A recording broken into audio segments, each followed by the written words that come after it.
Hey guys, back with another installment. Main topic today is intuitive training. Uh, at some point, I feel like obeying to a program and just restricting yourself to what a program says can sometimes make this thing mundane. It can make it, it can feel like work sometimes. So, and the more I'm training, the more I'm realizing you gotta find a way to keep it fun, right? You gotta find a way to keep it exciting. You want to enter in the gym with some type of enthusiasm about what you're trying to do. So that is where intuitive training really comes in, and listening to your body, listening to just understanding yourself and being aware of what you can do that day, right? A few ways to get to that point is always warming up. I can't stress this enough. Warming up will let you know if it's going to be a good day or a bad day. Usually that's how I'm able to gauge a workout. Obviously, I've had some terrible warm-ups, and the more I work out, the more I'm like, oh, this is getting better, this is getting better. But for the most part, I can know that I'm trying to have a good workout or not just by the warm-up. So the warm-up is always necessary. It's always a good way to gauge where you at, physically. It also addresses the weaknesses of that day. Sometimes you wake up with immobile ankles. Sometimes your shoulders are just locked and there's nothing you can do about it. Sometimes your hips, just can't open up, so warming up just gives you an insight on where you are at. All right, so always warm up, whatever that is to you, whatever that entails. Obviously there are a few things you should have, like core exercise and hip mobility and shoulder mobility, depending on if it's upper or lower body day. So warming up is number one. All right. Number two, I'll really emphasize on having key exercises that have to be done no matter what, right? Like your main compound movements.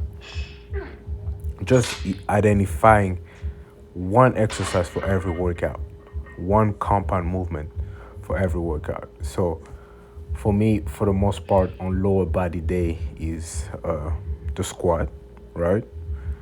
I think it's my main compound movement. I don't deadlift. I do good mornings, I do RDLs, but squat is my priority most of the time. And that's just what works for me. That's what I've seen the most return on. So everybody should, at least in my opinion, focus on the squat in each of their leg day. If you want to deadlift, cool, but I think the squat should always be a priority. Why? Just because I think it's the exercise that provides the most return. So compound exercise for legs is squats. That's my opinion. If you have another one, that's fine too. Some people it's leg press. Great. I was actually doing leg press for a while, but I had to stop because my knees just couldn't take it. So I've been working on my ankle mobility as well. So hopefully I can get that back in by the end of the year. But yeah, compound movement. For upper body, I would say definitely pull-ups. You can beat that. You can beat pull-ups. In my opinion, most rewarding upper body movement is pull-ups. All right.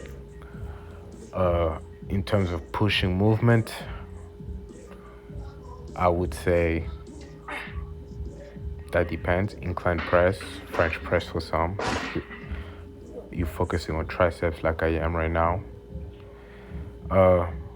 Another must is singular leg and arm exercises, that train them, each one isolated. Personally, I like walkie lunges. A lot of people do Bulgarian squats. They just kill me, man. It's like doing more squats after squatting, okay? I ain't got no time for that, bro. I already did my squats. Let me do something else that's less taxing and that's kind of more functional, I should say. So, lunges are the ones for me. But you can do Bulgarian squats if you have the heart to do that. Single leg RDLs are also pretty good. As for upper body, I would say bicep curls, overhand triceps extension. So that, as you can see here, French press is my main pressing movement, just because I've been focusing on my tricep more lately. I really want to grow my arms and quads was my goal for the end of the year. So hopefully I can get to it, man. So far, I would say my quads have definitely improved, but man, my arms are lacking. So trying to really put that stress on that tricep here. Yeah, so as far as intuitive training, that's that. Having main compound movements, then making a workout around it or just after it that completes that. So another thing will be some type of cardio. I feel like when weights fail, when there are days where you're just not connecting with the weights, your technique is shit, you can always rely on a good cardio. You can always rely on a good bike ride, on a good walk. Man, I rely on good walks in order to keep my stamina and my conditioning good. So that's about it. Appreciate you guys. See y'all next time.